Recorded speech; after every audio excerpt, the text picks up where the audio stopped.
Hello hi വണക്കം മക്കളെ വണക്കം. അങ്ങനെ ഇന്ന് ഒരു ചെറിയ സിനിമ കണ്ടതിൻ്റെ ഞെട്ടലിലാണ് ഞാൻ നിൽക്കുന്നത്. വേറെ ഒന്നും കൊണ്ടല്ല, ഒരു മലയാളം സിനിമ നമ്മുടെ തിയേറ്ററിലേക്ക്, അതും ഒരു ചെറിയ സിനിമയാണ് തിയേറ്ററിലേക്ക് വരുന്നതെന്നുണ്ടെങ്കിൽ നമ്മുടെ ഓഡിയൻസ് എത്രത്തോളം പേര് ആ റിലീസ് ഡേറ്റിൽ തിയേറ്ററിൽ എത്തും എന്നുള്ള കാര്യം വളരെ സംശയിക്കേണ്ട ഒരു കാര്യമാണ്. ബട്ട് ഇന്ന് ഒരു കന്നഡ മൂവിക്ക് തിയേറ്ററിൽ 90% ഒക്യുപ്പൻസി കിട്ടി. തിയേറ്ററിൽ അത്രയധികം ആൾക്കാർ ആ സിനിമ തേടിയെത്തിയിട്ടുണ്ടെങ്കിൽ അതൊരു ചെറിയ സിനിമയല്ല എന്നുള്ള കാര്യം വളരെയധികം ഉറപ്പിച്ച് അടിവരയിട്ട് പറയേണ്ടി വരും. അങ്ങനെ കണ്ട ഒരു മൂവിയാണ് സു ഫ്രം സോ. സിനിമയെക്കുറിച്ച് പറയുകയാണെന്നുണ്ടെങ്കിൽ ഇതിൻ്റെ പ്രൊഡക്ഷൻ ടീമിൽ രാജ്ബി ഷെട്ടി ഉണ്ട് എന്നുള്ളത് മാത്രമേ ഞാൻ ഇതിനെക്കുറിച്ചിട്ട് അറിഞ്ഞിട്ടുള്ളൂ. ഇതിൻ്റെ ടീസറോ ട്രെയിലറോ സോങ്സോ ഒന്നും ഞാൻ കണ്ടിട്ടുമില്ല, കേട്ടിട്ടുമില്ല. സോഷ്യൽ മീഡിയയിൽ അധികം എവിടെയും ചർച്ച ചെയ്യുന്നതായിട്ട് ഞാൻ കണ്ടിട്ടില്ല.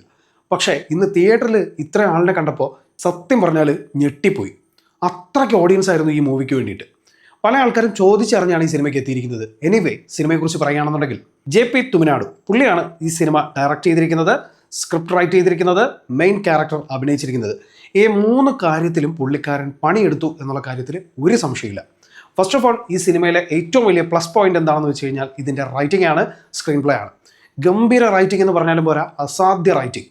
വളരെ ചെറിയൊരു പ്ലോട്ടിനെ എത്ര മനോഹരമായിട്ട് ഓഡിയൻസുമായിട്ട് കണക്ട് ചെയ്ത് അവരെ എൻ്റർടൈൻ ചെയ്യിപ്പിച്ച് ത്രൂ ഔട്ട് ആ സ്റ്റോറിയുടെ പുറത്തേക്ക് പോകാതെ എങ്ങനെ ഓഡിയൻസിനെ കണക്ട് ചെയ്ത് ഇരുത്തണം എന്നുള്ളതിൻ്റെ ഗംഭീരമായിട്ടുള്ളൊരു ഉദാഹരണമാണ് സു ഫ്രം സോ എന്ന സിനിമയുടെ സ്ക്രീൻ പ്ലേ. അത്രയ്ക്ക് മനോഹരമായിട്ടാണ് ഓരോ കാര്യങ്ങളെയും ഡീറ്റെയിൽ ചെയ്ത് എഴുതിയിരിക്കുന്നത്. ത്രൂ ഔട്ട് സിറ്റുവേഷണൽ കോമഡികൾ, ഇതൊക്കെ എങ്ങനെയാണ് എഴുതി വലിപ്പിക്കുക എന്നാണ് എനിക്ക് സംശയം. അത്രയും മനോഹരമായിട്ടുള്ള റൈറ്റിംഗ്, അതിനെ ഗംഭീരമായിട്ട് പെർഫോം ചെയ്യാനായിട്ട് കുറേ ആർട്ടിസ്റ്റുകളുടെ കയ്യിലേക്ക് അങ്ങ് കൊടുത്തു. ആക്ച്വലി കാസ്റ്റിംഗ് ഡയറക്ടറിനും ഒരു കയ്യടി കൊടുക്കണം. പെർഫോമേഴ്സ്, ഇതിനകത്തുള്ള ഓരോ ആർട്ടിസ്റ്റുകളെയും ഞാൻ പെർഫോമേഴ്സ് എന്ന് വിളിക്കും. കാരണം ഇതിനകത്ത് ചെറിയ ഒരു പോർഷൻ ചെയ്യാനായിട്ട് വന്ന് നിൽക്കുന്ന ആളുകൾ പോലും അമ്പോ അസാധ്യ പെർഫോമൻസ് ആണ്. ചിരിപ്പിക്കുക എന്ന് പറഞ്ഞാൽ സിറ്റുവേഷണൽ കോമഡി കൊണ്ട് ഓഡിയൻസിനെ ഈ തരത്തിൽ ചിരിപ്പിച്ച സിനിമ ഈ അടുത്തെങ്ങുമില്ല. അതും മറ്റൊരു ഭാഷയിൽ നിന്ന് വന്നിട്ട് നമ്മുടെ മലയാളം സിനിമ പോലെ തന്നെ നമ്മളെ കണക്ട് ചെയ്ത് ഇത്രയും കിട്ടിലുമായിട്ട് ചെയ്യുക എന്ന് പറഞ്ഞു കഴിഞ്ഞാൽ ചെറിയ കാര്യമില്ല, ഗംഭീര പരിപാടിയാണ്. ഞാനത് വെറുതെ പറയുന്നതല്ല. ശരിക്കും പറഞ്ഞാൽ ഈ കർണാടക, കേരള എന്ന് പറയുന്ന 2 സ്റ്റേറ്റുകൾക്കുള്ളൊരു പ്രത്യേകത എന്ന് പറഞ്ഞു കഴിഞ്ഞാൽ നമ്മുടെ ഭൂപ്രകൃതിയാണെങ്കിലും കുറേ, അതായത് ബിൽഡിംഗ് കൺസ്ട്രക്ഷൻ്റെ ഒരു ലെവലാണെങ്കിലും ഒക്കെ ഏകദേശം ഭയങ്കര സിമിലറാണ്. ആ ഒരു കാര്യത്തിൽ നമ്മൾ പെട്ടെന്ന് ഇതുമായിട്ട് കണക്റ്റ് ആവും. അപ്പോൾ ഈ സിനിമയുടെ ഒരു നേച്ചർ വെച്ചിട്ട് ആ ഒരു ഗ്രാമവും ഗ്രാമത്തിലെ ആൾക്കാരുമായിട്ട് നമ്മൾ വളരെയധികം ഈസി ആയിട്ട് കണക്റ്റ് ആവും. കാരണം കുറേ കാര്യങ്ങൾക്ക് ഭയങ്കര സിമിലാരിറ്റി ഉള്ളതുകൊണ്ട് നമ്മൾ പെട്ടെന്ന് കണക്റ്റ് ആവും. അതിൻ്റെ ഒപ്പം തന്നെ എടുത്ത് പറയേണ്ട ഒരു കാര്യമാണ് ഈ സിനിമയിലെ മലയാളം സ്ക്രീൻ പ്ലേയും അതിൻ്റെ ഡബ്ബിങ്ങും. കാരണം സ്വാഭാവികമായിട്ട് നമ്മൾ പലയിടങ്ങളിലും കണ്ടിട്ടുള്ള മലയാളം ഡയലോഗ്സ്, അതായത് റൈറ്റ് ചെയ്ത് കൊടുത്തിരിക്കുന്നത് നാടകീയത കലർന്ന ഒരു സ്റ്റൈലായിരിക്കും.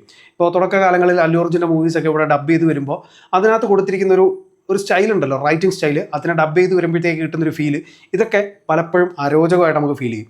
എന്നാൽ ഇവിടെ ഒരു മലയാളം സിനിമ നമ്മൾ എങ്ങനെ കാണുന്നു ആ ഒരു രീതിയിലല്ലാതെ ഈ സിനിമയ്ക്ക് അപ്പുറത്തേക്ക് നമുക്കൊന്ന് ചിന്തിക്കാൻ പറ്റൂല. അത്ര മനോഹരമായിട്ടുള്ള റൈറ്റിംഗ് ആണ് മലയാളം സ്ക്രീൻ പ്ലേ ചെയ്തു വെച്ചിരിക്കുന്നത്. അതിനെ ഗംഭീരമായിട്ട് പ്രസൻറ്റ് ചെയ്തിട്ടുണ്ട് ഡബ്ബിംഗ് ആർട്ടിസ്റ്റുകൾ.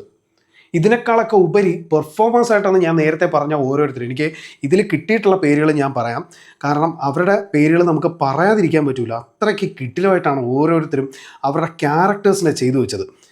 അതിൽ പല ആൾക്കാരുടെയും പേരെനിക്ക് അറിയത്തില്ല, എന്നിരുന്നാൽ പോലും നമുക്ക് അവൈലബിൾ ആയിട്ടുള്ള പേരുകളെങ്കിലും പറഞ്ഞില്ലെങ്കിൽ അതൊരു വലിയ മോശമായിട്ടാണ് എനിക്ക് ഫീൽ ചെയ്യുന്നത്. ഇതിലെ മെയിൻ ക്യാരക്ടേഴ്സിനെ അവതരിപ്പിച്ചിരിക്കുന്നത്, അതായത് ടൈറ്റിൽ ക്യാരക്ടർ അവതരിപ്പിച്ചിരിക്കുന്നത് ഡയറക്ടറായിട്ടുള്ള JP തുമിനാട് എന്ന് പറയുന്ന വ്യക്തിയാണ്. പുള്ളിക്കാരൻ്റെ ക്യാരക്ടർ മനോഹരമായിട്ടുള്ളൊരു ക്യാരക്ടറാണ്. അത് നന്നായിട്ട് തന്നെ പുള്ളിക്കാരൻ കൈകാര്യം ചെയ്തിട്ടുണ്ട്. ഒരു പെപ്പയുടെയൊക്കെ ഒരു ലുക്കും പെപ്പയുടെയൊക്കെ ഒരു നേച്ചറും ഒക്കെ പുള്ളിയുടെ കയ്യിലുണ്ട്. ഏകദേശം പെപ്പ എന്നൊക്കെ തന്നെ ഫീൽ ചെയ്യുന്ന രീതിയിൽ തന്നെയാണ് എനിക്ക് തോന്നിയത്. അതിനപ്പുറത്തേക്ക് വരികയാണെന്നുണ്ടെങ്കിൽ ഇതിനകത്ത് രവിയണ്ണൻ എന്ന് പറയുന്നൊരു ക്യാരക്ടറുണ്ട്. നമ്മുടെ ജോജുവിൻ്റെ ഒക്കെ ഒരു ബോഡി ലാംഗ്വേജും നേച്ചറും ഒക്കെ കുറേയൊക്കെ പുള്ളിയുടെ കയ്യിലുണ്ട്. ഷനീൽ ഗൗതം, പുള്ളിക്കാരൻ കീട്ടു പെർഫോമൻസ് ആണ്. അതിനകത്ത് സ്റ്റാർട്ടിങ്ങിൽ ഈ രക്ഷസിനെയൊക്കെ കുറിച്ച് പറയുന്നൊരു സീനിനകത്ത് വളരെ സിമ്പിളായിട്ടുള്ളൊരു സീനാണ്, പക്ഷേ ആ ഒരു ഏരിയയിൽ ഇവർ ചിരിപ്പിക്കുന്ന പരിപാടികളുണ്ടല്ലോ, നമ്മൾ ആ നേച്ചർ, ആ ക്യാരക്ടറുകളുടെ നേച്ചറുമായിട്ട് നമ്മൾ പെട്ടെന്ന് കണക്റ്റ് ആയിട്ട് ഇവർക്കൊപ്പം നമ്മൾ വരുന്ന ആ ഒരു സംഭവത്തിനനുസരിച്ച് മൂവ് ചെയ്യും. പിന്നെ അതുപോലെ തന്നെ പ്രകാശ് തുമിനാടു, അതിൽ ഓട്ടോ ഡ്രൈവറായിട്ട് വന്ന ചേട്ടനാണ്. അതുപോലെ തന്നെ ദീപക് റായ് പനാജ്, എൻ്റെ അമ്മോ ഇങ്ങനെ ഒരു രക്ഷയില്ല. കുടിയനെന്ന് പറഞ്ഞു കഴിഞ്ഞാൽ കാലിൻ്റെ നഖം തൊട്ട് തലമുടി വരെ കുടിയനായിട്ട് അഭിനയിക്കുന്നൊരു മനുഷ്യൻ. അതിനകത്ത് ഇടയ്ക്കിടയ്ക്ക് ഈ രവിയണ്ണന് പണി കൊടുക്കുന്ന ഓരോ സാധനമുണ്ട്. രവിയണ്ണ ഒരു കാര്യം പറഞ്ഞിട്ടില്ല, അത് അപ്പം തന്നെ നടപ്പാക്കി തരും എന്ന് പറഞ്ഞിട്ടൊരു നോട്ടവും പുള്ളിയുടെ ഒരു ബോഡി ലാംഗ്വേജും ഒക്കെ ഉണ്ട്. പിന്നെ ഇതിനകത്ത് അളിയൻ എന്ന് പറഞ്ഞിട്ട് ഒരു ക്യാരക്ടറായിട്ടുള്ള ഒരു പുള്ളിക്കാരനുണ്ട്. അയ്യോ, അളിയന് പ്രത്യേക ഒരു ബാക്ക്ഗ്രൗണ്ട് മ്യൂസിക് ഉൾപ്പെടെ കൊടുത്തിട്ടുണ്ട്. പുള്ളിക്കാരനൊക്കെ എമ്മാതിരി പെർഫോമൻസ് ആണ്. രാജ്ബി ഷെട്ടി ഒരു പ്രധാന കഥാപാത്രമായിട്ട് സിനിമയിലേക്ക് ഒരു ഏരിയയിലായിട്ട് എത്തിച്ചേരുന്നുണ്ട്. പുള്ളിക്കാരൻ്റെ ക്യാരക്ടർ എന്ന് പറഞ്ഞു കഴിഞ്ഞാൽ ഇതിന് മുമ്പ് ഉണ്ടായിട്ടുള്ള ടോബി ആണെങ്കിലും ഗരുഡഗമന വൃഷഭവാഹനയാണെങ്കിലും ചാർലിയിലാണെങ്കിലും ഒക്കെ നമ്മൾ കണ്ടിട്ടുണ്ട്. പക്ഷേ ആദ്യത്തെ പല സിനിമകളിലും ഇപ്പോൾ ടർബോയിൽ വില്ലനായിട്ട് വന്നു. ഇപ്പോൾ പുള്ളിയുടെ ഒരു റൂട്ട് ഫേസ് ആണ് നമ്മൾ എവിടെയും കണ്ടിട്ടുള്ളത്. ചാർലിയിൽ മാത്രം ഒരല്പം ചെറുതായിട്ടൊന്ന് ചിരിപ്പിച്ച് പുള്ളിയുടെ ക്യാരക്ടർ മാറിപ്പോവുകയാണ്. ബട്ട് ഇവിടേക്ക് വരുമ്പോൾ ത്രൂ ഔട്ട് ഒരു കോമഡി ക്യാരക്ടറാണ് പുള്ളി കൈകാര്യം ചെയ്യുന്നത്. അത് എനിക്ക് തോന്നുന്നു പുള്ളി തന്നെയാണ് ഡബ് ചെയ്തിരിക്കുന്നത്. പുള്ളിയുടെ ആ ഒരു നേച്ചർ, ആ ഒരു ഡയലോഗ് ഡെലിവറി ഒക്കെ പേഴ്സണലി കേട്ടിട്ടുള്ളത് കൊണ്ട് എനിക്ക് അങ്ങനെയൊക്കെ തന്നെയാണ് ഫീൽ ചെയ്തത്. എനിവേ എന്താണെങ്കിലും അത് മനോഹരമായിട്ട് പുള്ളിക്കാരനെ ക്യാരക്ടറിനെ കൈകാര്യം ചെയ്തിട്ടുണ്ട്. ഫസ്റ്റ് ഹാഫ് എന്ന് പറഞ്ഞാൽ ചിരിപ്പിക്കുക എന്നുള്ളൊരു പരിപാടിക്ക് അപ്പുറത്തേക്ക് വേറൊരു പണിയും അവർ പിടിച്ചിട്ടില്ല. അസാധ്യമായിട്ട് ചിരിപ്പിച്ചിട്ടുണ്ട്. സെക്കൻഡ് ഹാഫിലേക്ക് വരുമ്പോൾ നമുക്ക് പ്രഡിക്റ്റബിൾ ആയിട്ടുള്ള കുറച്ച് കാര്യങ്ങൾ അറിയാം. പക്ഷേ അത് എവിടെ എങ്ങനെ പ്ലേസ് ആവും എന്നുള്ളത് നമുക്കറിയില്ല. ഇങ്ങനെയൊക്കെ തന്നെ സംഭവിക്കുന്നറിയാം. പക്ഷേ അവിടെയും നമ്മളെ ഒരു കണക്ഷൻ വിട്ടുപോകാത്ത രീതിയിൽ നൈസായിട്ട് പ്ലേ ചെയ്ത് ഇങ്ങനെ കൊണ്ടുപോകുന്നുണ്ട്. ആ ഒരു ഏരിയാസിലും എങ്ങനെയൊക്കെ കൈകാര്യം ചെയ്യണം അതെല്ലാം വളരെ അടിപൊളിയായിട്ട് കൈകാര്യം ചെയ്തുകൊണ്ട് തന്നെ ക്യാരക്ടേഴ്സിനെ പ്രസൻറ്റ് ചെയ്തിട്ടുണ്ട്. അത് ക്യാരക്ടേഴ്സ് ആയിട്ട് അഭിനയിച്ചിരിക്കുന്ന ഓരോ ആർട്ടിസ്റ്റുകളും ഗംഭീരമായിട്ട് പെർഫോം ചെയ്തിട്ടുണ്ട്. സന്ദീപ് തുളസിദാസ് പുള്ളിക്കാരനാണ് ബാക്ക്ഗ്രൗണ്ട് മ്യൂസിക് കൈകാര്യം ചെയ്തിരിക്കുന്നത്. ഒരു രക്ഷയില്ല, ഭയങ്കര ഫ്രഷ്നെസ് ഫീൽ ചെയ്യുന്നൊരു സാധനം. അതുപോലെ തന്നെ അതിനകത്തൊരു ട്രാൻസ് മ്യൂസിക് പോലൊരു സാധനം വരുന്നുണ്ട്, കല്യാണത്തിൻ്റെ നൈറ്റ്. അതൊക്കെ എന്ത് അടിപൊളിയായിട്ടാണ് ചെയ്തു വെച്ചിരിക്കുന്നത്. അത് മലയാളത്തിലേക്ക് എഴുതി മൊഴിമാറ്റം ചെയ്തവർക്കും കൂടെ കയ്യടി കൊടുക്കണം. അടിപൊളിയായിട്ട് സിങ്ക് ആവുന്ന രീതിയിൽ അത് ചെയ്തു വെച്ചിട്ടുണ്ട്. പിന്നെ അതുപോലെ തന്നെ ഇതിനകത്ത് മറ്റ് സോങ്സ് ആണെങ്കിലും ഒരു ഇമോഷണൽ റൊമാൻറ്റിക് സോങ് ഒക്കെ വരുന്നുണ്ട്. ആ സാധനമൊക്കെ നമുക്കൊരു മലയാളം മൂവിയിൽ എങ്ങനെ ഫീൽ ചെയ്യുമോ അതുപോലെ തന്നെയാണ്. അല്ലാതെ ഒരു ഏച്ചുകെട്ടൽ പരിപാടി ഇതിനകത്ത് എവിടെയും ഇല്ല എന്നുള്ളത് ഗ്യാരണ്ടിയാണ്. അത് നിങ്ങൾക്ക് എക്സ്പീരിയൻസ് ചെയ്യുമ്പോൾ ഈ മൂവി കാണുമ്പോൾ നിങ്ങൾക്ക് മനസ്സിലാക്കാൻ പറ്റും. ഒരു ചെറിയൊരു പ്ലോട്ടിനെ ഇത്രയും മനോഹരമായിട്ട് പ്രസൻറ്റ് ചെയ്യാൻ പറ്റും എന്നുള്ളത് വീണ്ടും വീണ്ടും തെളിയിക്കുന്ന ചില പരിപാടികളാണ് ഇപ്പോൾ നമ്മൾ കണ്ടുകൊണ്ടിരിക്കുന്നത്. അതുകൊണ്ട് തന്നെ ലോക്കലിസ് ഇൻ്റർനാഷണൽ എന്ന് പറയുന്നത് തന്നെയാണ് ഏറ്റവും വലിയൊരു കാര്യം. വളരെ ലോക്കലായിട്ടുള്ള റൂറലായിട്ടുള്ള ഒരു ഏരിയയിലെ സ്റ്റോറി ഇത്രയും ഇൻ്റർനാഷണൽ ലെവലിലേക്ക് ചെയ്തു വയ്ക്കാൻ പറ്റും എന്നുള്ളത് ഈ സിനിമയിലൂടെ നമുക്ക് കാണാൻ പറ്റും. അത് നമുക്ക് എക്സ്പീരിയൻസ് ചെയ്യാനും പറ്റും. സോ മനോഹരമായിട്ടുള്ള ഗംഭീരമായിട്ടുള്ള എക്സ്പീരിയൻസ് ചെയ്യാൻ പറ്റുന്ന ഒരു അടാറ് മൂവി തന്നെയാണ് സൂ ഫ്രം സോ. ഇതിനകത്ത് ബാക്ക്ഗ്രൗണ്ട് മ്യൂസിക്കിന് അപ്പുറത്തേക്ക് സിനിമാറ്റോഗ്രഫി ആണെങ്കിലും എഡിറ്റിംഗ് ആണെങ്കിലും ഗ്രേഡിംഗ് ആണെങ്കിലും ഒക്കെ എല്ലാവരും അറിഞ്ഞ് കണ്ട് പണിയെടുത്തിട്ടുണ്ട്.